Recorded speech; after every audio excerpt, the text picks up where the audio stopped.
Boa noite pessoal, todos vamos chegando para a gente falar um pouco sobre gestão de rebanho. Eu sei que a gente começou uma série que ela é super importante para qualquer tipo de fazenda de pecuária de corte e essa série gera um monte de dúvidas e essa live a gente vai começar a conversar sobre ela.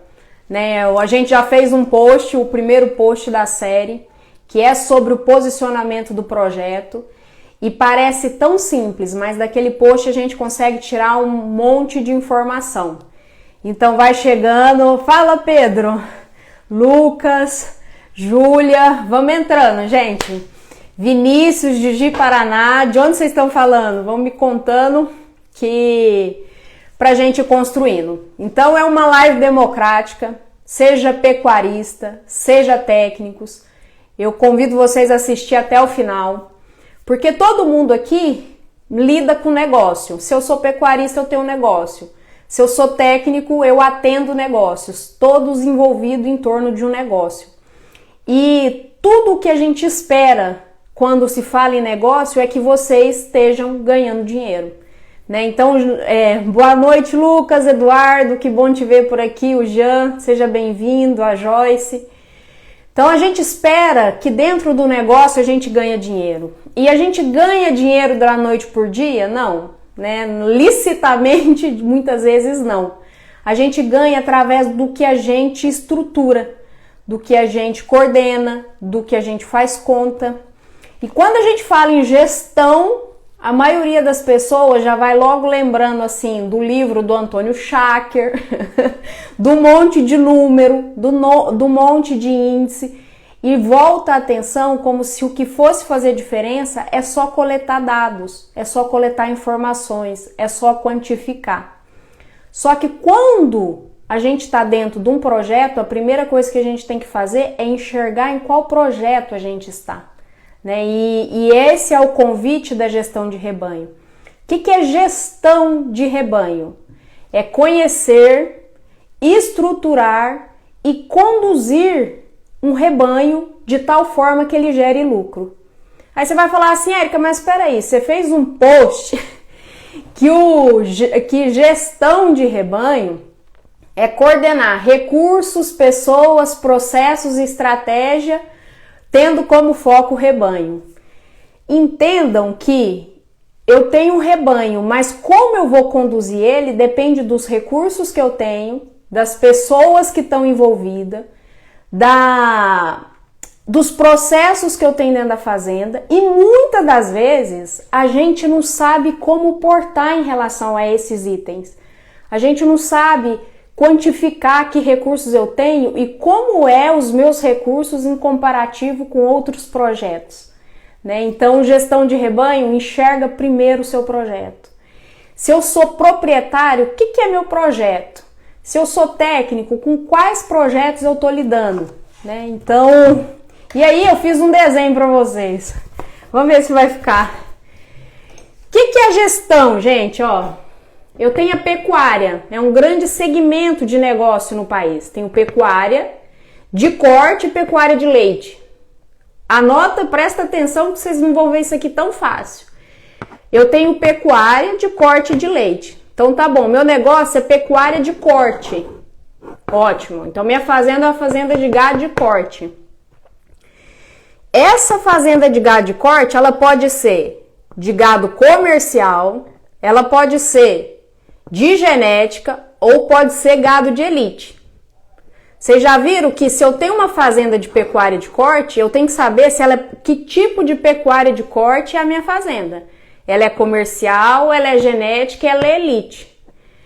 Bom, se ela é comercial, eu te pergunto, ela é de gado de base zebu, de gado europeu ou taurino, ou ela é uma fazenda de cruzamento, que eu tenho uma base zebuína e trabalho cruzamento, ou eu tenho uma base taurina e trabalho cruzamento.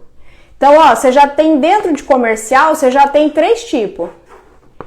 Ah, não, é uma fazenda de genética, é uma fazenda de genética PO, é uma fazenda de genética SEIP, ou é uma fazenda de genética Deixa eu ver o que é aqui, ó. PO, SAPE, de animais para cruzamento.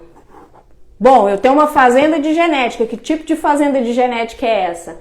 Ah, não, minha fazenda é gado de elite. E aí a gente tem já um segmento de negócio.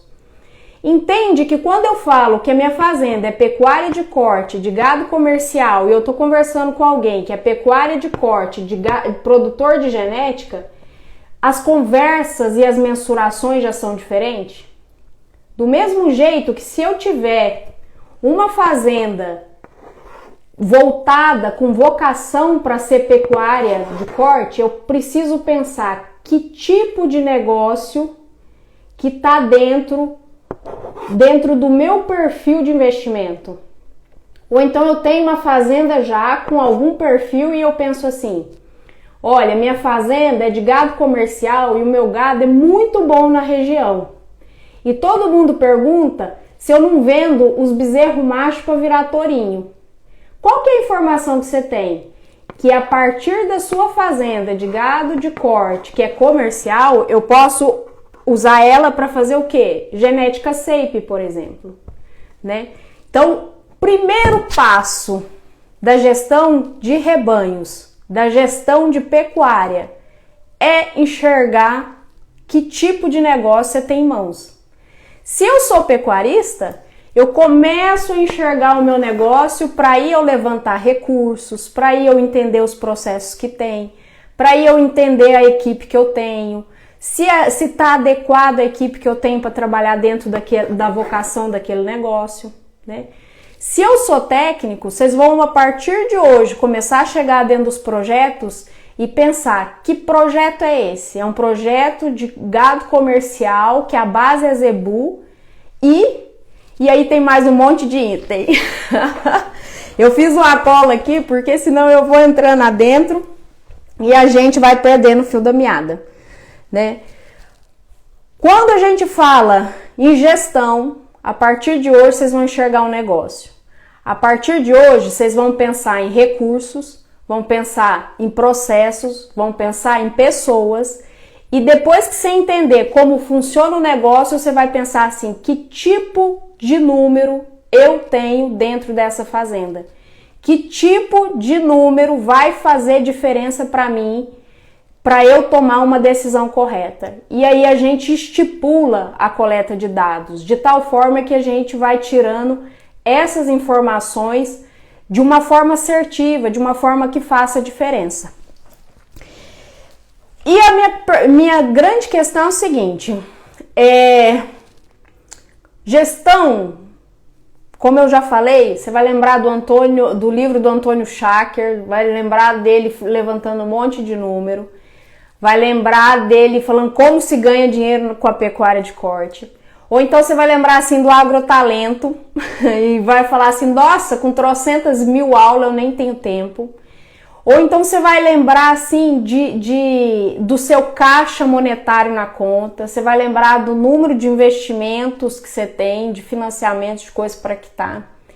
O que eu vou convidar vocês hoje é, de uma forma prática, olhar para o negócio e extrair a informação que te motiva a trabalhar, né? Que te motiva a fazer diferente. Olhar para o seu negócio e falar assim, que negócio que eu tenho em mãos? Onde é que está dentro desse grande oceano chamado pecuária de corte? Por quê? Porque aí a gente vai entrar numa outra questão. Bom, eu já sei qual é o segmento de trabalho que eu tenho. Eu tenho comercial, genético e elite. E aí você vai definir algo para mim, né? Algo muito importante. Qual que é o tamanho do seu projeto? O seu projeto é um projeto pequeno, é um projeto médio ou é um projeto grande? Que tamanho de projeto eu tenho? Eu tenho um projeto de pecuária de corte comercial de tamanho médio, em que eu tenho 1.000 vacas de corte. Ou que eu tenho 2.000 vacas de corte, 3.000 vacas de corte, já começa a ficar maior, né? É um médio tendendo a grande. Ah, eu tenho 10.000 vacas de corte. Ponto. Entenda o seguinte, ó. Um rebanho pequeno, a gente fala assim, ai, não, mas meu rebanho é pequeno, é diferente do rebanho grande, vírgula. Às vezes um rebanho pequeno é muito mais desafiador, porque às vezes você vive dele. né? E um rebanho grande, às vezes ele tem muito mais potencial de investimento. Então ele não precisa tirar uma receita tão grande que custeie a vida, que custeie muitas outras coisas. Então, definir o segmento, é pecuária de corte, é genética. Quer ver um exemplo bacana? O meu rebanho, o meu projeto, o meu negócio é um rebanho de genética pequeno. O que muda?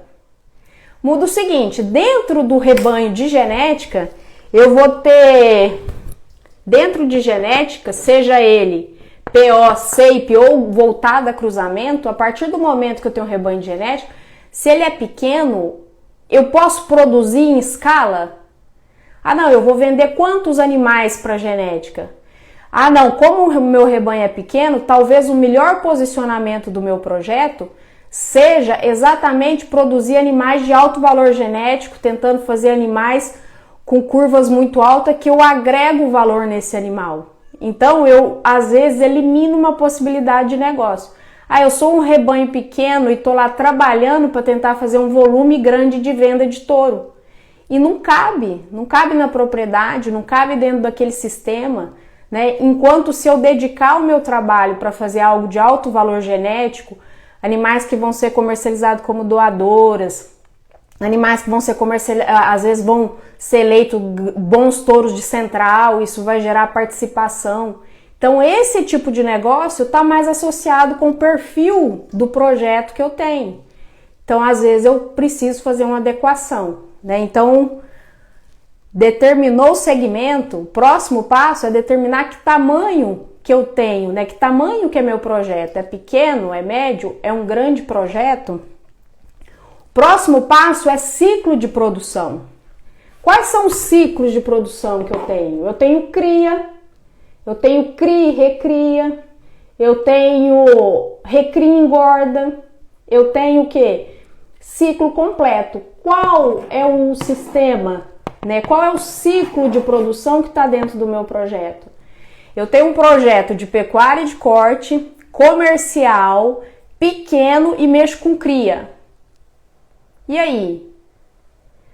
Primeira questão é que se é pequeno e mexe com cria, eu já tenho que ser muito mais eficiente para eu gerar uma receita. Ou então eu sou muito mais dependente do negócio para gerar uma receita.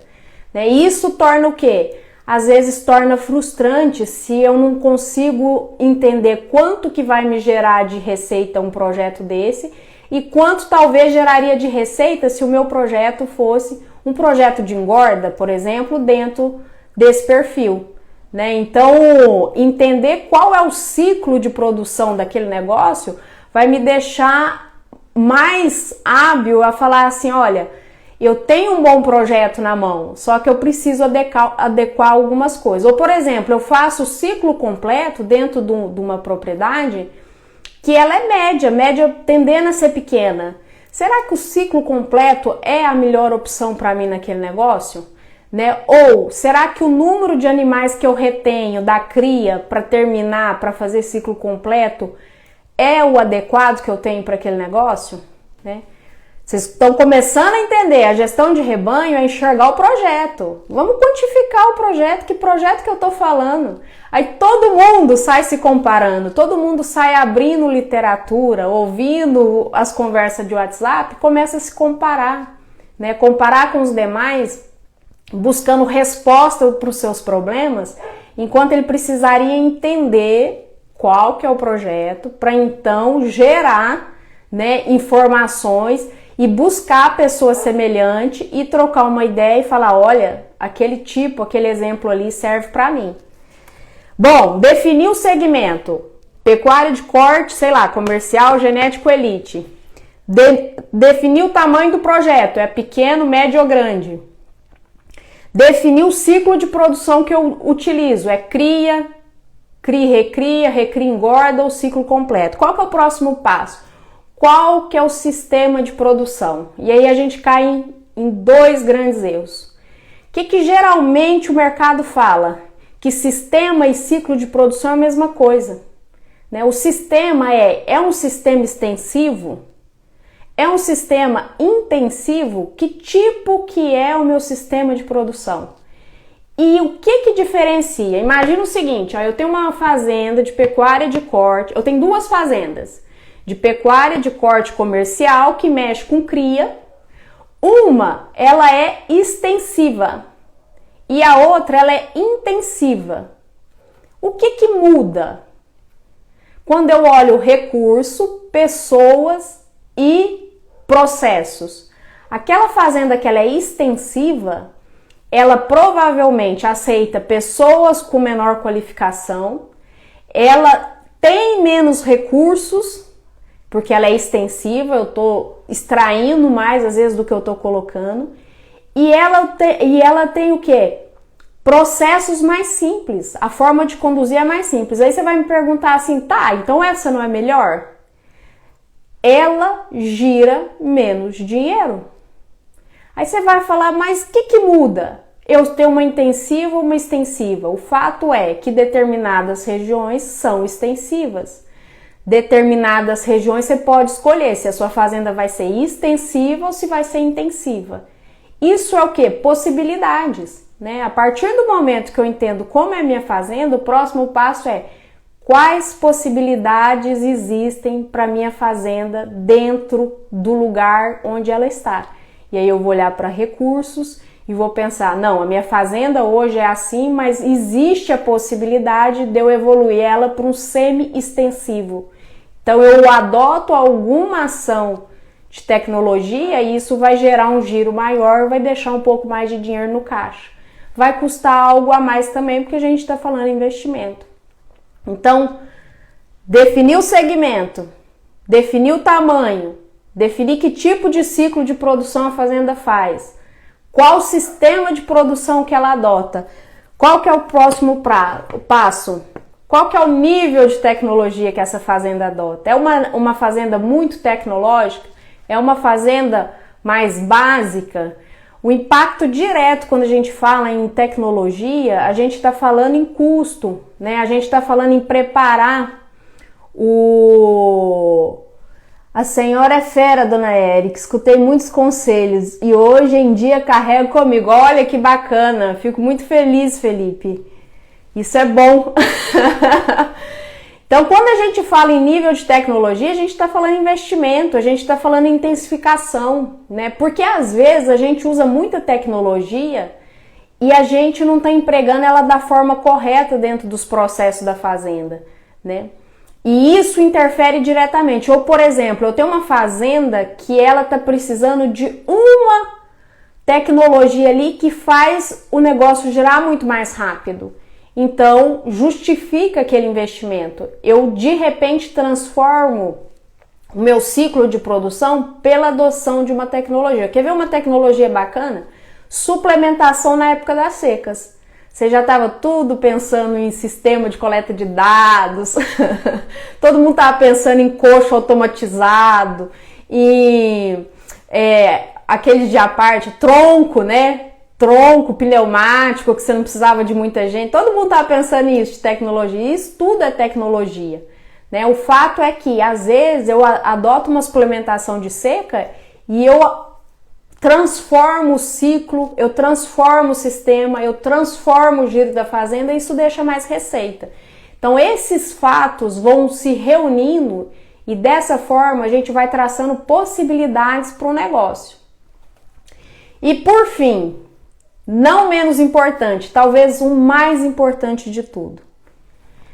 Eu olhei para o projeto e defini e posicionei meu projeto. Olha, todo mundo que está assistindo a live vai sair daqui posicionando seus projetos. Eu defini que o meu projeto é pecuária, de corte, sei lá, comercial, de base zebu. É um projeto pequeno de cria, vamos desafiar aqui, de cria, num semi-extensivo, com baixa tecnologia. E aí eu vou perguntar o seguinte: qual é a fase do ciclo de vida do projeto? Qual é a fase do ciclo de vida do projeto? Quais são as fases do ciclo de vida? Início, crescimento, plenitude, maturidade e declínio. São 5 fases. Um projeto que está começando, eu entendo que ele não tem todos os recursos que precisa, às vezes ele não tem pessoa suficiente, às vezes ele não sabe quais processos ele vai adotar. Aquele projeto está começando, né? E o que eu vou ter que olhar? Com os recursos que eu tenho, com as pessoas que eu tenho, eu vou definir os processos mais essenciais que precisam ser feitos e eu vou olhar para o futuro, onde é que eu quero que esse projeto chegue e o que eu preciso fazer para que ele encaminhe para chegar lá, né? E eu vou dando pequenos passos, eu estou no início, eu vou dando pequenos passos. O que muda? O mesmo projeto, se ele estiver na fase de plenitude, supõe-se que ele atingiu as melhores taxas de lotação, ele atingiu os melhores índices produtivos, ele está gerando os melhores resultados para aquele potencial de negócio, ele está na plenitude. Qual que é o seu desafio? É estabilizar esse processo nessa plenitude pelo maior tempo possível e ficar observando quais possibilidades poderiam gerar um nível a mais de plenitude para aquele negócio. Entende que o mesmo perfil de fazenda num ciclo de vida diferente, eu tenho situações diferentes, eu tenho exigências diferentes? Não, eu olho para o mesmo projeto e eu vejo um proprietário já de idade, sem sucessor. A única coisa que ele quer é o quê? A segurança do negócio e que auxilie ele a tocar, ou que ele precisa de um braço direito. Qual a postura? É mais tolerância, é mais ajuste, é mais segurança, sem grandes loucuragem, porque a gente vai sofrer maior resistência dentro daquele sistema, dentro daquele trabalho. Então a gente vê outro perfil e outra forma de condução do negócio. Toda fazenda, anotem isso, toda fazenda tem um potencial exponencial de negócio. Ele é extremamente grande, o potencial de qualquer fazenda é extremamente grande. O que limita o potencial de uma fazenda é o fator humano, é quem toca, é quem coordena, é quem enxerga as possibilidades que existem para aquela fazenda ao longo do tempo. E o que a gestão de rebanho faz? Primeiro passo é isso. Qual é o meu negócio? O que eu espero desse negócio? É possível retirar isso desse negócio? Qual a possibilidade maior que esse negócio me traria do que eu já mexo hoje? Vou dar um exemplo para vocês. Até vi que o Marcos entrou ali. Há alguns anos atrás, há uns 7, 8 anos atrás, eu iniciei um projeto de pecuária, né, com 30, 50 cabeças, 30, 40 vacas paridas, eu acho. E a gente começou o quê? Não é terra própria, arrendada, então a gente arrenda, coloca essas vacas lá. E aí vocês devem estar habituados a me ver como uma pessoa técnica, respeitada do melhoramento genético, que espera o quê? Nossa, vai mexer com o melhor que tem da pecuária nacional. E mexe. O que muda? Muda que a primeira coisa, o que determina a construção de um negócio? Caixa. Então, bom, eu tinha um dinheiro em caixa e eu vou fazer um projeto daquele. Então, o primeiro passo, a gente acha assim, ó, que eu vou pegar tudo que eu tenho dinheiro e vou comprar em gado. Não, mas esse gado precisa de nutrição, precisa de sanidade, precisa pagar arrendamento. Então, você tem que ter o quê? Um dinheiro em caixa para gerar fluxo, né? E aí, a hora que você vai para a realidade, aí, bom, você já tem que deixar parte da sua reserva em caixa. Você tem que pagar o arrendamento adiantado. Então, um montante que você achava maior vira um montante para 40 cabeças de gados, 40 vaca parida. E aí, você compra qual? Você compra que cabe no seu bolso, minha gente. Você está começando, o projeto é assim que funciona. Você vai lá e compra aquela vaca que cabe no seu bolso. E aí, às vezes a pessoa olha e fala assim, nossa, mas ela não é aquela... Mas eu achava que ela ia comprar um gado mais padrão, né? Não! Só que o que a gente tem que pensar? Bom, aquele gado que eu comprei era o gado mais barato, parida, ou seja, eu ia tirar uma renda daquela vaca, porque eu ia desmamar aquele bezerro e vender, e aquele bezerro ia deixar dinheiro em caixa, então ia poder comprar mais um gado, né? Então, o que conta em primeiro lugar é a renda. E aí, bom, e aí você desmama aqueles faz caixa, você ganha mais um dinheiro, você vai lá, compra mais gado, você arrenda um pouco mais de terra, e aí você começa a comprar sal mineral. E aí você compra primeiro, qual o sal mineral? O melhor sal mineral do mercado? Não, a gente compra o sal mineral que a gente dá conta. E aí, muitas das vezes, você compra o quê? O sal mineral de uma empresa que tem menos, vamos dizer assim, relevância no mercado, ou até menos qualidade no mercado. Mas ainda é melhor você dar aquele sal do que você não dá, né? Então você vai lá, compra o sal mineral, porque pesa, é uma despesa relevante dentro de qualquer projeto, é nutrição. Então você compra o sal mineral, faz toque aí, bom. Outra questão, bom, a primeira coisa que esperava de mim, técnica respeitada do melhoramento genético, é que eu ia comprar um gadão. Não, eu comprei um gado bem miscigenado e o mais barato que eu encontrei naquele momento, desde que fosse vaca parida. Próximo passo era o quê? Bom, ela vai mexer com inseminação artificial, ela vai comprar touro provado, ela vai fazer o melhor da seleção genética, que é o que ela prega para o mercado todos os dias.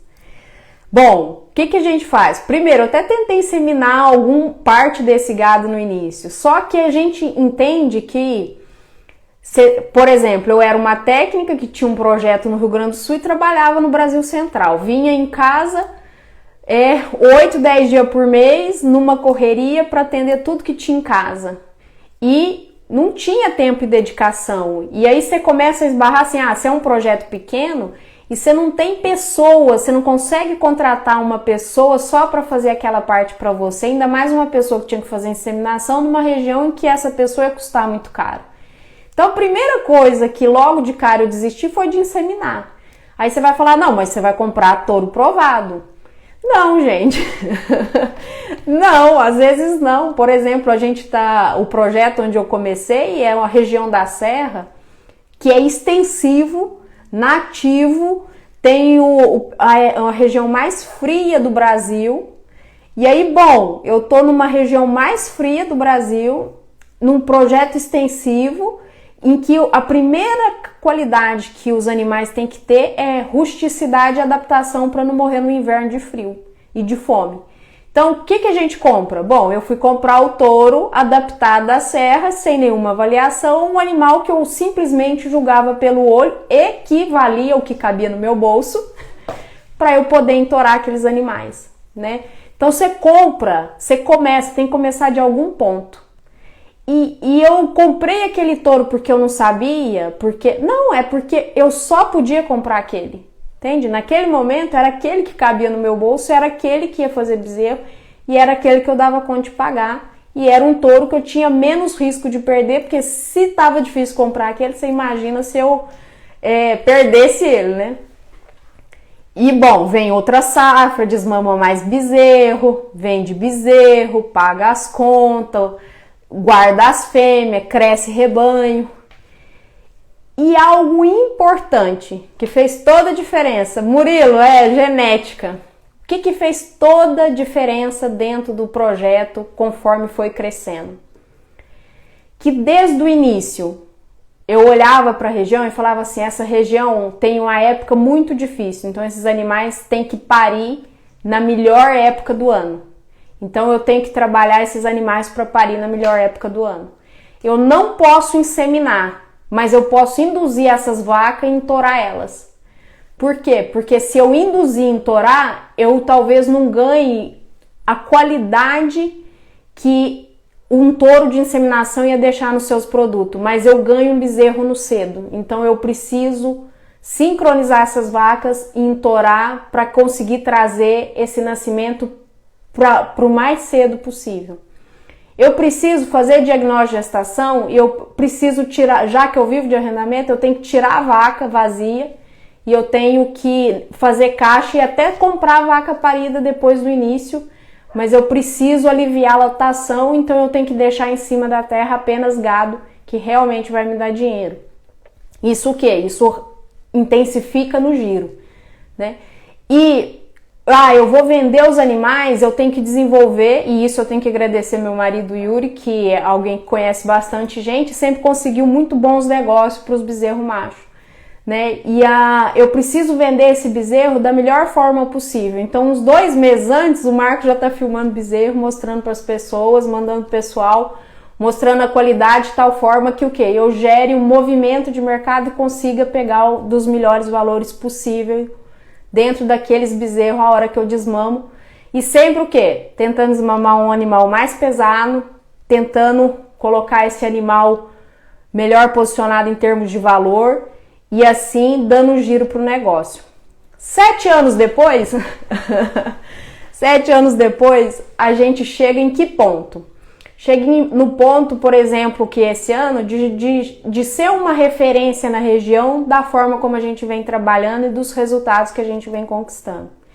Até hoje eu não insemino, hoje eu já compro touro provado, touro de ótima qualidade, sincroniza vacada e solto touro, consigo aí, por exemplo, esse ano em julho a gente apartando 30 e poucos % das vacas para parir em agosto, coisa que na região é muito difícil de ver. Já estamos em outubro e quase 100% das vacas paridas. Terminei de ver a bezerrada, uma bezerrada padrão, bonita, que parece de inseminação. Eu imagino se fosse de inseminação. E hoje a gente tem o quê? Um projeto muito diferente do que a gente tinha lá atrás. Por que eu conto essa história? Por que gestão de rebanho é tão importante? Porque muitas vezes a gente, enquanto proprietário, ou a gente, enquanto técnico, a gente pega um projeto ideal como referência e a gente acha que só vai ficar bom quando tiver igual ele. Mas a gente esquece de entender que projeto a gente tem e que caminho precisa fazer para chegar até lá. Porque às vezes esse ideal nunca a gente vai alcançar. Ou que o ideal para o nosso projeto é um desenho diferente do que a gente tem. E a gestão de rebanho, ela começa por aí. Com o que eu tenho, o que eu consigo fazer? O que é possível? Eu tenho certeza que vários de vocês pensando aqui, mas é muito à toa de sincronizar a vaca e não inseminar. Agora vai lá ver que a coragem de fazer a escolha por uma técnica incompleta, mas que tem um impacto muito grande dentro daquele projeto, vai lá ver a diferença lucrativa que gera dentro do meu projeto. Né? E quando é que essa coragem de decisão se justifica?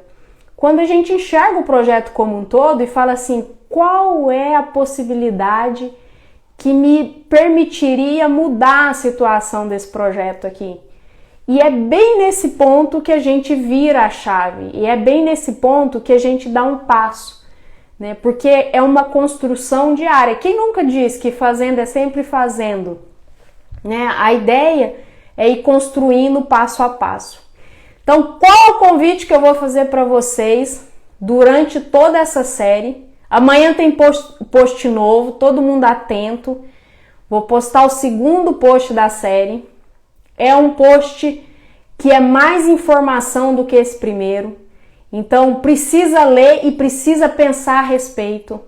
Vai juntando todas essas informações. Quem é proprietário no final da série, eu tenho certeza que vai enxergar um projeto que nunca enxergou na mão, que vai enxergar as possibilidades que até hoje teve muita dificuldade em enxergar. E quem é técnico vai aprender a olhar para a fazenda de uma forma diferente. Então, continue a série observando e pensando sobre os seus negócios.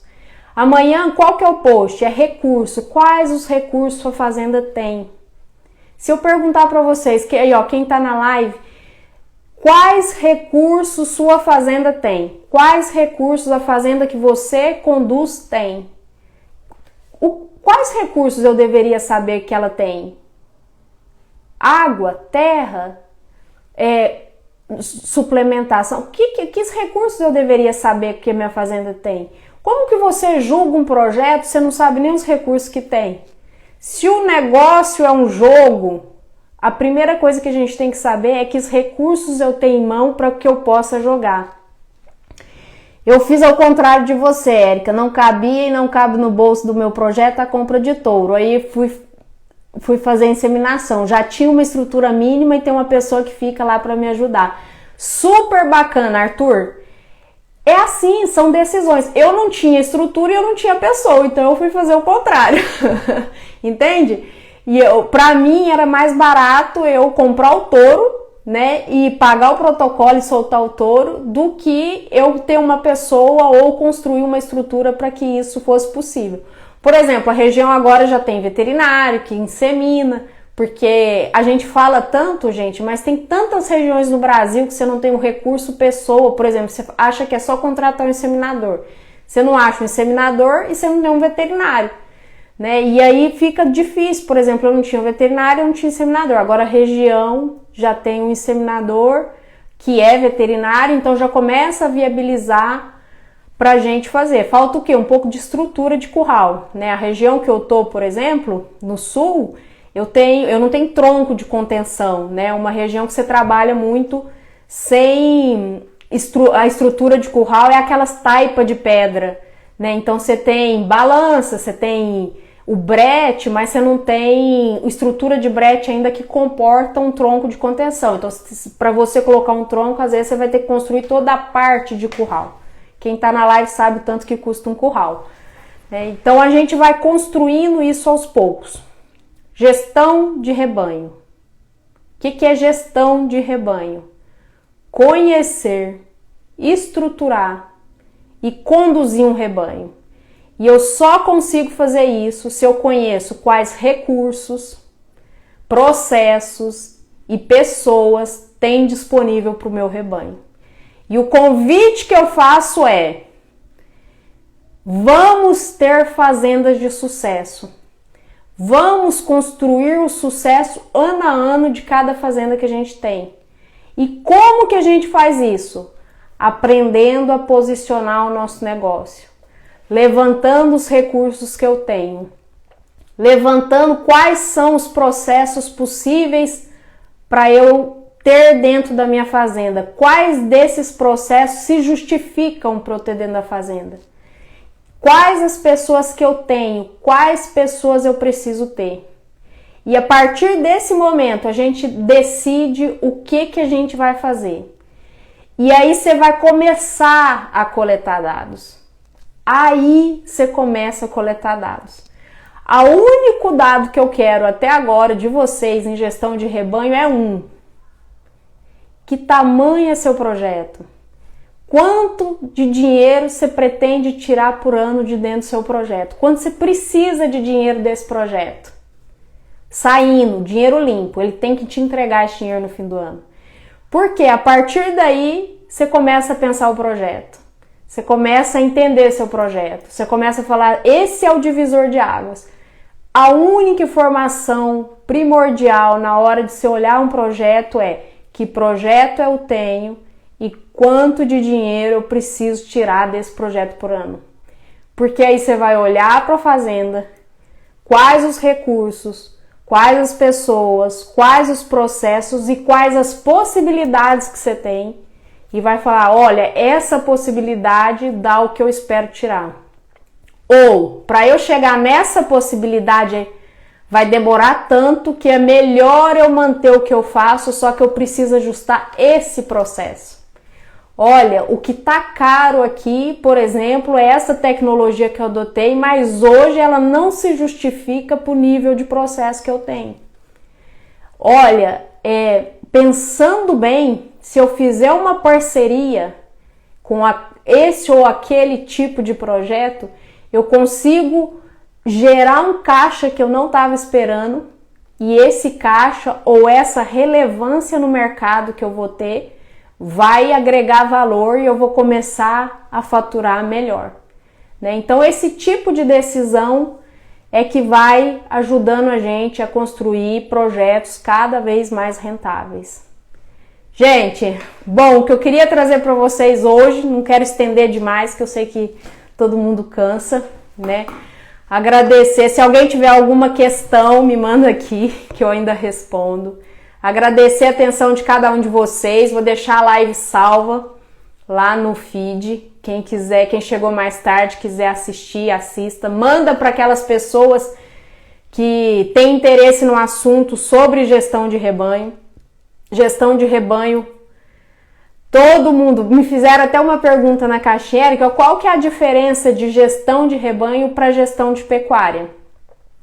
A diferença é bem simples, a gente vai enxergar o seu negócio, depois a gente vai levantar os dados e tomar as decisões corretas, de uma forma prática, simples e que evolui, né? Qual que é a gestão que todo mundo está acostumado? Um monte de número, e eu nem enxerguei o projeto, eu tenho que decidir por números sem ter visão holística das possibilidades que existe para mim. Por isso que gestão é tão difícil dentro, principalmente da pecuária, né?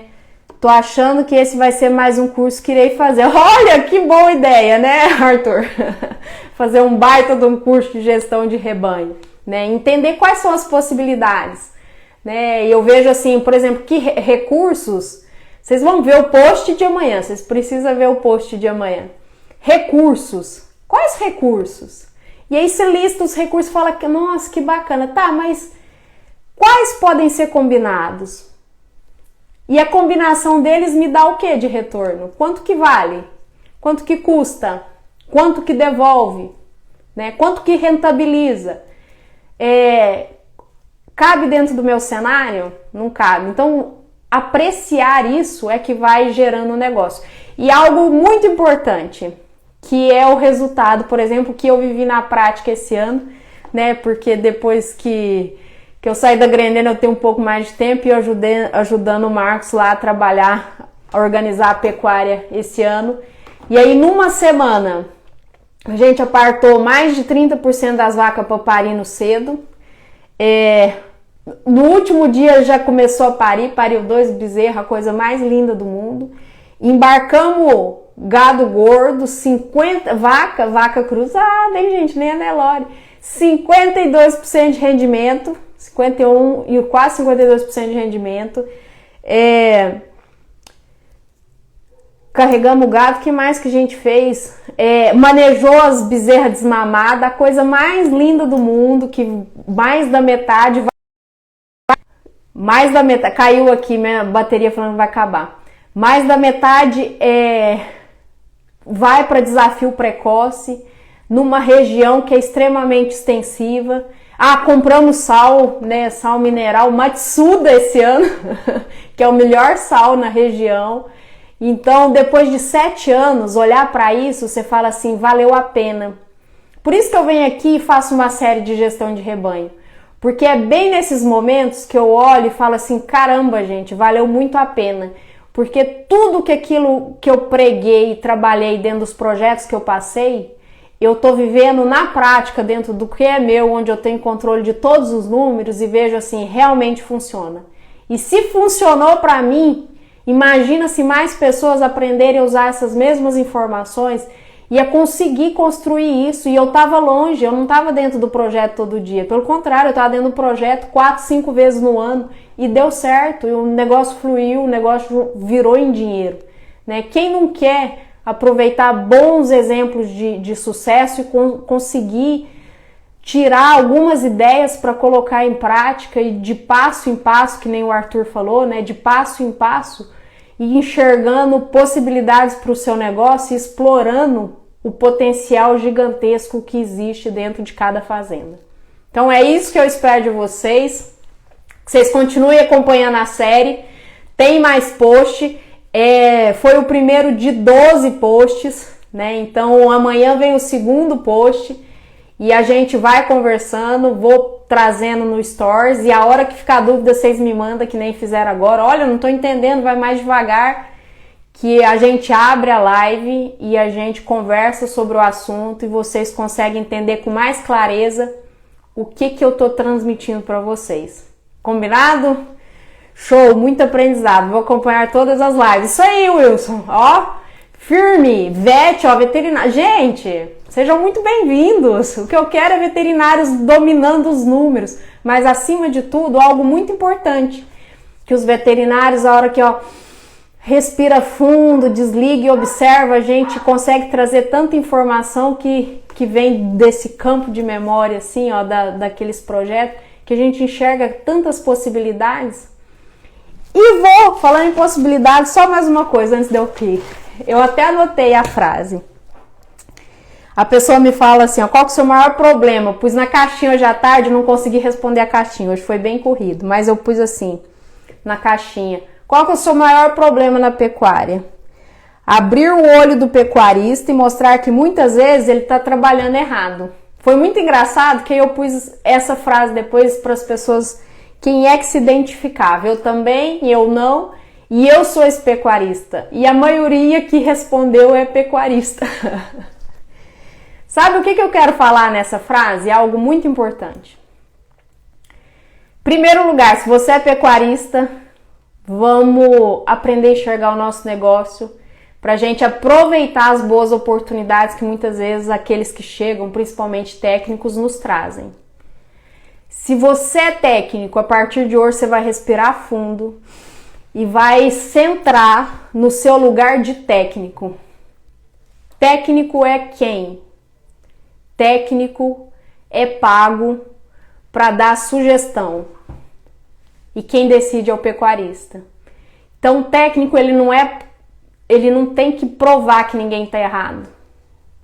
Na verdade, o pecuarista faz daquela forma porque é a melhor forma que ele consegue naquele momento, né?